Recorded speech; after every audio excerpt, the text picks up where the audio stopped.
بسم الله الرحمن الرحيم وما أرسلناك إلا رحمة للعالمين أو كما قال أصحاب الرسول محمد صلى الله عليه وسلم نعمته وصدق رسوله النبي الكريم العظيم وبلغنا مولانا رسوله صلی اللہ علیہ وآلہ وسلم۔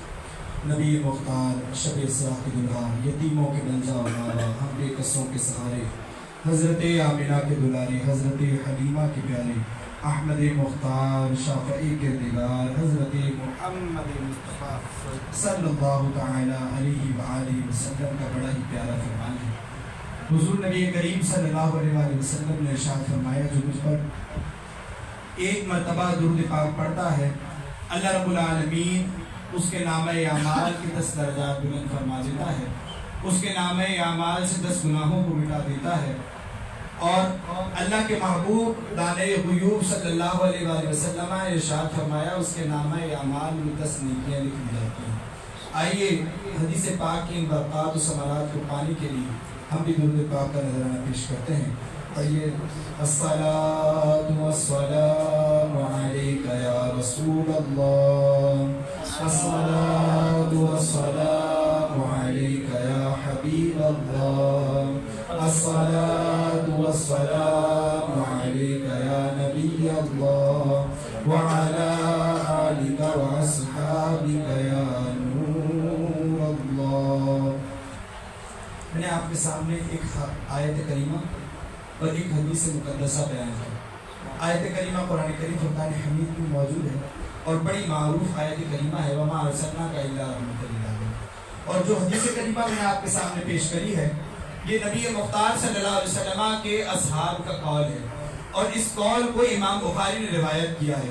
اب صرف 2 باتیں آپ کے سامنے بیان کرنی ہے کہ شرک کیا ہے جس کا فتویٰ ہم پر لگتا ہے، شرک کیا ہے جس کا فتویٰ ہم پر لگتا ہے، اور فتویٰ لگانے والوں نے یہ فتویٰ کیوں لگایا ہے۔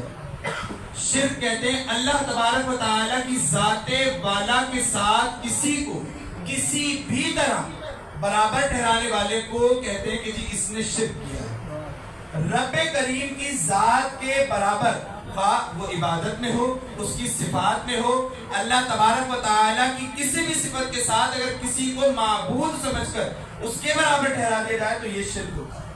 میلاد مصطفیٰ نبی کریم صلی اللہ علیہ وسلم کے اندر شرک کی بلکہ نفی کی جا رہی ہے۔ ہم میلاد مصطفیٰ کے اندر شرک کی نفی کر رہے ہیں۔ کس طرح نفی ہو رہی ہے؟ کیونکہ ہم ہر سال 12 ربیع النور شریف کے دن حضور نبی کریم صلی اللہ علیہ وسلم کی جشن ولادت منا رہے ہیں۔ ایک بات یاد رکھیے گا، مسلمانوں کا عقیدہ ہے، میں دوسروں کی بات نہیں کر رہا، صرف ایمان والوں کی، جن کے متعلق میرے رب نے ارشاد فرمایا کہ احسان فرمایا ہم نے ایمان والوں پر، تو انہی ایمان والوں کو یہ چاہیے کہ جب ان کو کوئی نعمت ملے تو وہ اس نعمت کا چرچا کریں جو کر رہے ہیں۔ انہی ایمان والوں کو مخاطب کر کے کہہ رہا ہوں کہ جو رب ہوتا ہے نا، رب وہ کبھی پیدا نہیں ہوتا۔ ہم حضور نبی کریم علیہ السلام کا ہر سال ربیع النور شریف میں ولادت طیبہ منا کر اس بات کو ثابت کر دیتے ہیں کہ ہم مشرکانہ عقیدے والے نہیں ہیں، ہم مشرکانہ عقیدے والے نہیں ہیں۔ میرے پیارے دوستوں اور معزز سامعین اکرام، آج مدرسے میں ایک طالب علم نے مجھ سے پوچھا، قاری صاحب آپ نے کل ایک بات کہی تھی شرک کے حوالے سے، ہم پر یہ شرک کا فتویٰ کیوں لگایا گیا ہے؟ ہم پر یہ شرک کا فتویٰ کیوں لگایا گیا ہے؟ ہم بھی قرآن پاک پڑھ رہے ہیں، ہم بھی رسول پاک صلی اللہ علیہ وسلم کی نعت پڑھتے ہیں، تو ہم مشرک کیسے ہوئے؟ میں نے کہا بیٹا انہوں نے جو فتویٰ لگایا ہے نا ہم پر، انہوں نے فتویٰ لگایا ہے ہم پر حضور کی محبت کی وجہ سے، اور ہم نے جو ان پر فتوے لگائے ہیں نا وہ حضور نبی کریم صلی اللہ علیہ وسلم کی گستاخی اور بے ادبی کی وجہ سے۔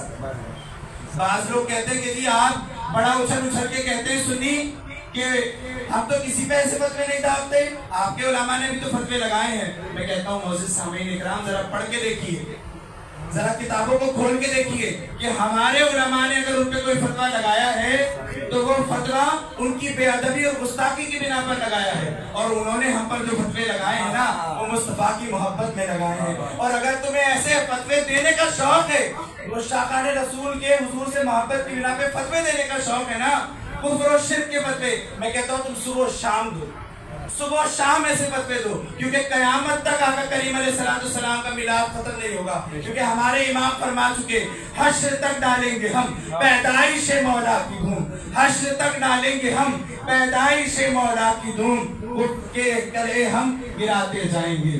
یہ ہمارے امام نے صاف فرما دیا نا۔ اب اگر کوئی یہ بات کرتا ہے کہ مسلمانوں پر یہ شرک کے فتوے، ان کو آج تک یہ بات سمجھ میں نہیں آئی۔ حضور کے ذکر سے اگر کوئی جلا ہے تو صرف اور صرف ابلیس جلا ہے۔ میں موجود تھا نیو کراچی کے اندر، نیو کراچی تھانہ بلال ٹاؤن کے سامنے ایک درویش بیٹھتے ہیں، ہم ان کے پاس موجود تھے، ہم تھے، ہمارے ساتھ کچھ طلباء تھے، تو ہم نے عرض کیا کہ حضرت ایک بات سمجھ میں نہیں آتی، ہر عالم دین یہ کہہ رہا ہے کہ جی وہ جل رہا ہے، شیطان حضور کے عشق جل رہا ہے، حضور شیطان جو ہے وہ جل رہا ہے، حضور نبی کریم علیہ السلام کا میلاد منانے والوں سے بات سمجھ میں نہیں آ رہی۔ حضور کا میلاد تو آج منایا جا رہا ہے، یہ شیطان کب سے جل رہا ہے؟ کہنے لگے کہ کیا تم نے قرآن نہیں پڑھا؟ میں نے کہا پڑھا تو ہے حضور۔ کہنے لگے ترجمہ نہیں پڑھا؟ میں نے کہا پڑھا ہے۔ کہنے لگے تفسیر نہیں پڑھی؟ میں نے کہا پڑھی ہے۔ تو کہنے لگے کہ جب رب کریم نے قرآن کریم فرقان حمید کے اندر حکم فرمایا، اللہ نے جب جسد آدم کو تخلیق فرمایا اور فرشتوں کو حکم دیا کہ جسد آدم کو سجدہ کرو، تو شیطان اس وقت جلا۔ میں نے کہا وہ تو جسد آدم کے لیے جلا نا کہ جسد آدم کو سجدہ کیا جا رہا ہے، وہ مٹی، میں آگ، میں اس سے افضل، وہ مجھ سے ادنا، میں کیسے سجدہ کر دوں؟ کہنے لگے بات ابھی تک سمجھ میں نہیں آئی بیٹا۔ میں نے کہا حضور آپ ہی سمجھا دیجیے۔ کہنے لگے بات ساری یہ ہے میرے بچے کہ وہ جسد آدم سے نہیں جلا، وہ مٹی اور آگ کا مقابلہ نہیں تھا، وہاں حضور نبی کریم علیہ السلام کا نور نوری جسد آدم کی پیشانی میں چمک رہا تھا، وہ اس وقت بھی حضور کے نور سے جل رہا تھا، اور آج بھی جو نورانی سرکار کے ترانے پڑھ رہے ہیں وہ ان سے جلتے ہیں، وہ آج بھی جل رہے ہیں اور جلتے ہی رہیں گے۔ حضور نبی کریم علیہ الصلوۃ والتسلیم کا میلاد منانا یہ برکات اور ثمرات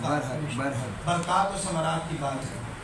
اور اگر کوئی یہ کہتا ہے نا کہ میلاد منانے سے کیا ملتا ہے، میلاد منانے سے کیا ملتا ہے، میں کہتا ہوں اگر تجھے کچھ نہیں بھی ملے نا، تجھے مال دولت گاڑی بنگلے کچھ نہیں مل رہا، چھوڑ دے یار، کچھ نہیں مل رہا نا چھوڑ، لیکن ایک چیز جو تجھے مل رہی ہے، جو تیری نسلوں کو مل رہی ہے، تیرے لیے وہی کافی ہے۔